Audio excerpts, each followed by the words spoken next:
govorite da je čarapa bude samo, ne razumem pitanje, smisao pitanja, da bude samo, šta, da čarapa služi samo za prenošenje, da, ali na čarapama nema tragove, tako? Ali recimo, imamo tragove krvi zbog toga. I na čarapama ima.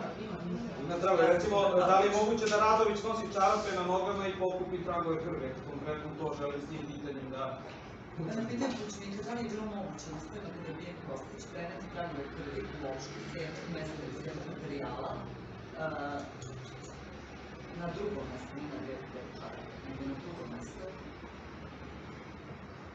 a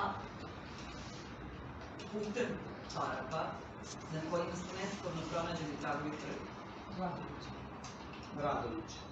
Pronađeni tragovi krvi, okrivljenog Radović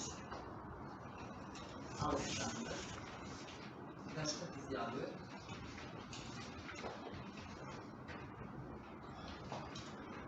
ja sam već rekao da se u unutrašnjosti jedne čarape nalaze tragovi Kostić-Predelj. Dok se u unutrašnjosti druge prljavije tragovi ne nalaze.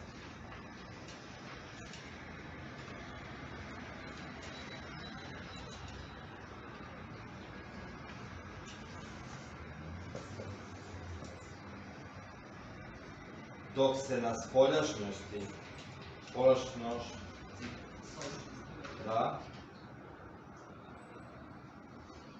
čarapa,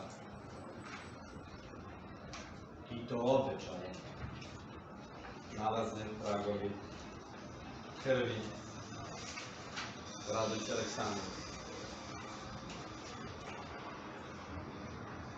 A ono što mogu da kažem je da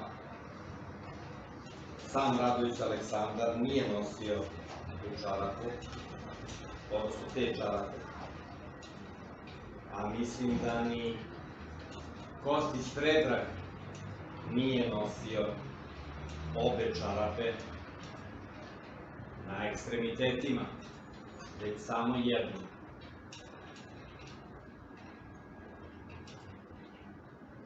Možda jednu na drugoj